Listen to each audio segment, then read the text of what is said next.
ಹಾಗಾದ್ರೆ ಏನಿದು Nipah virus ಇದೊಂದು ಅಂಟು ರೋಗ. ಹೀಗಾಗಿ ಬಾವಲಿ, ಹಂದಿ ಸೇರಿ ಹಲವು ಪ್ರಾಣಿಗಳಿಂದ ಸೋಂಕು ವಿಸ್ತರಣೆ ಆಗುತ್ತೆ. ಇನ್ನು ಪ್ರಾಣಿಗಳಿಂದ ಮನುಷ್ಯರಿಂದ ಮನುಷ್ಯರಿಗೆ ಹರಡುವಂತಹ ಸೋಂಕು ಇದು, ಅಂಟು ರೋಗ ಇದು. ಸೋಂಕಿನಿಂದ ಮೃತಪಡುವವರ ಪ್ರಮಾಣ 40ರಿಂದ 75% ಇದೆ ಇದರಲ್ಲಿ. ಇನ್ನು ಜ್ವರ, ತಲೆನೋವು, ಶ್ವಾಸಕೋಶ ಸಮಸ್ಯೆ, ಮೆದುಳು ಊತ ಇವೆಲ್ಲ ಅಲ್ಲಿ ಲಕ್ಷಣಗಳು ಕಂಡು ಬರ್ತವೆ. ಇನ್ನು ಮೂರ್ಛೆ ಹೋಗುವಂಥದ್ದು, ಕೋಮಾ, ಇವು ನಿಫಾ ಸೋಂಕಿನ ಪ್ರಮುಖ ಲಕ್ಷಣಗಳು. ಇವು ಶುರುವಿನಲ್ಲಿ ಸೋಂಕಿನ ನಿರ್ದಿಷ್ಟ ಸಂಕೇತಗಳು ಗೊತ್ತಾಗಲ್ಲ, ಸ್ಲೋ ಪಾಯ್ಸನ್ ತರ. ಇನ್ಕ್ಯುಬೇಷನ್ ಅವಧಿ 4ರಿಂದ 14 ದಿನ, ಕೆಲವೊಮ್ಮೆ 45 ದಿನದವರೆಗೂ ಇರುತ್ತೆ. ಇನ್ನು ಸೋಂಕಿನಿಂದ ಬಚಾವ್ ಆದವರಿಗೆ ದೀರ್ಘಕಾಲಿಕ ಸಮಸ್ಯೆ ಕಾಡುವಂಥದ್ದು. ದೀರ್ಘಾವಧಿಯಲ್ಲಿ ಮೂರ್ಛೆ ರೋಗ, ಮಾನಸಿಕ ಸಮಸ್ಯೆ ಕಾಡುತ್ತೆ. ಬಂದ ತಕ್ಷಣ ಹೋಗ್ಬಿಡ್ತು ಅಂತ ಅಂದ್ರೆ ಇದರ ಸೋಂಕಿನ ಒಂದು ಪ್ರಮಾಣ ಇದ್ದೇ ಇರುತ್ತೆ. ನಿಫಾ ವೈರಸ್ ಇದೊಂದು ಅಂಟು ರೋಗ, ಪ್ರಾಣಾಂತಕ ಕೂಡ ಹೌದು. ಹೀಗಾಗಿ ಒಂದು ಸತಿ ಬಂತು ಅಂತ ಅಂದಾಗ, ಬಂದು ಇನ್ನು ಕ್ಯೂರ್ ಆಗಿ ಹೋಗ್ಬಿಡ್ತು ಅಂತ ಅಂದಾಗ ಅದರ ಒಂದು ಏನು ಸಿಂಪ್ಟಮ್ಸ್ಗಳೇನಿರುತ್ತೆ ಅಲ್ವೋ, ಒಂದಿಷ್ಟು ಸಿಂಪ್ಟಮ್ಸ್ಗಳು ಪದೇ ಪದೇ ಕಾಣಿಸ್ಕೊಳ್ತಾ ಇರುತ್ತೆ. ಈಗ ನಾವು ಚಿಕನ್ ಗುನ್ಯಾ ಅಂತ ನಾವು ನೋಡ್ತೀವಿ. ಚಿಕನ್ ಗುನ್ಯಾ ಒಂದ್ಸತಿ ಬಂದ್ ಹೋಯ್ತು ಅಂತ ಅಂದ್ರೆ ನಂತರ ಕೂಡ ವೆದರ್ಗೆ ತಕ್ಕಂಗೆ ಅಲ್ಲಿ ಮನುಷ್ಯನಲ್ಲಿ ಆರೋಗ್ಯದ ಸಮಸ್ಯೆಗಳು ಹೆಚ್ಚಾಗ್ತಾ ಹೋಗ್ತವೆ. ಸೊ ಅದೇ ರೀತಿಯಾಗಿ ನಿಫಾ ವೈರಸ್ ಅಲ್ಲೂ ಕೂಡ ಒಂದು ಸತಿ ಬಂತು ಅಂತ ಅಂದ್ರೆ ಅಲ್ಲಿ ಈ ರೀತಿಯಾಗಿ ತೊಂದರೆ. ಇನ್ನು ಹೇಗೆ ಇದರಿಂದ ಪಾರಾಗೋದು ಅಂತ ನೋಡಿದ್ರೆ, ಸಾರ್ವಜನಿಕ ಪ್ರದೇಶದಲ್ಲಿ ಮಾಸ್ಕ್ ಅನ್ನ ಕಡ್ಡಾಯವಾಗಿ ಧರಿಸಬೇಕು, ಅಂತರವನ್ನ ಪಾಲನೆ ಮಾಡಬೇಕು. ಇನ್ನು ಬಾವಲಿ, ಹಂದಿಗಳಿಂದ ದೂರ ಇರಬೇಕು, ಕಲುಷಿತ ಆಹಾರವನ್ನ ಸೇವಿಸಬಾರದು. ಇನ್ನು ಖರ್ಜೂರದ ರಸದಿಂದ ಹಣ್ಣುಗಳನ್ನ ತೊಳೆಯಬೇಕಾಗುತ್ತೆ, ಏಟು ತಿಂದ ಹಣ್ಣುಗಳನ್ನ ಅಲ್ಲಿ ತಿನ್ನಬಾರ್ದು.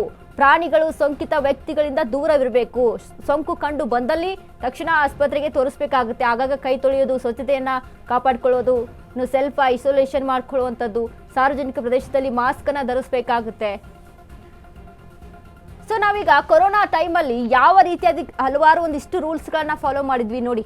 ಈಗ ಮಾಸ್ಕ್ ಅನ್ನ ಧರಿಸ್ಕೊಂಡಿದ್ವಿ ಕಡ್ಡಾಯವಾಗಿ. ಇನ್ನು ಅಂತರವನ್ನ ಅಂದ್ರೆ ಮನುಷ್ಯನಿಂದ ಮನುಷ್ಯ ಅಂಟು ರೋಗ ಆಗಿರೋದ್ರಿಂದ ಅಲ್ಲಿ ಮನುಷ್ಯನಿಂದ ಮನುಷ್ಯನಿಗೆ ಹರಡುವಂಥ ಚಾನ್ಸಸ್ಗಳು ಇರುತ್ತೆ.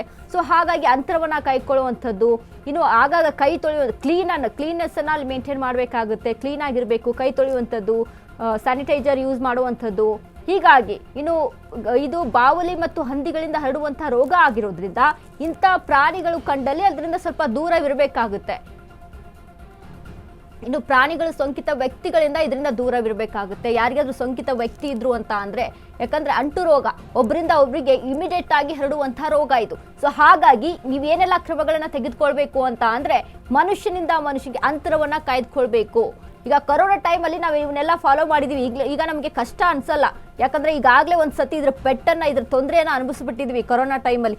ಅದೇ ರೀತಿಯಾಗಿ ನಿಫಾ ವೈರಸ್ ಕೂಡ ಹಾಗೇನೆ. ಈ ನಿಫಾ ವೈರಸ್ ಯಾರಿಗಾದ್ರೂ ಕಾಣಿಸ್ಕೊಂಡಿದೆ ಅಥವಾ ಮುನ್ನೆಚ್ಚರಿಕೆ ಕ್ರಮವಾಗಿ ನಾವು ಏನೆಲ್ಲ ಮಾಡ್ಕೋಬೇಕು ಅಂತ ಅಂದ್ರೆ, ಅಲ್ಲಿ ಅಂತರವನ್ನ ಕಾಯ್ದುಕೊಳ್ಳುವಂಥದ್ದು, ಮಾಸ್ಕ್ ಅನ್ನ ಕಡ್ಡಾಯವಾಗಿ ಧರಿಸಬೇಕಾಗುತ್ತೆ.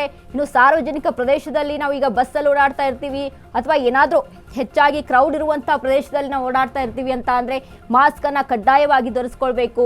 ಇನ್ನು ಹೊರಗಡೆಯಿಂದ ನಾವು ಮನೆ ಒಳಗೆ ಹೋಗ್ತೀವಿ ಅಂತ ಅಂದ್ರೆ ಒಂದು ಶುಚಿಯಾಗಿ, ಅಂದ್ರೆ ಈಗ ನಾವು ಕೊರೋನಾ ಟೈಮಲ್ಲಿ ಸ್ನಾನ ಮಾಡ್ಕೊಂಡು ಮತ್ತೆ ಮನೆಯೊಳಗೆ ಎಂಟ್ರಿಯನ್ನ ಕೊಡ್ತಿದ್ವಿ.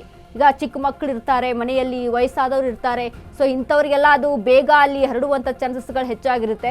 ಸೊ ಹಾಗಾಗಿ ಮನೆಯಲ್ಲಿ ಕೂಡ ಒಂದು ಸ್ವಚ್ಛತೆಯನ್ನು ಕಾಪಾಡಿಕೊಳ್ಳುವಂಥದ್ದು, ಇನ್ನು ಅದ್ರ ಜೊತೆಗೆ ಮನೆಯ ಸುತ್ತಮುತ್ತ ಸ್ವಚ್ಛತೆಯನ್ನು ಕಾಪಾಡಿಕೊಳ್ಳುವಂಥದ್ದು, ಇವನ್ನೆಲ್ಲವನ್ನ ಕೂಡ ನಾವಲ್ಲಿ ಪಾಲಿಸಬೇಕಾಗುತ್ತೆ.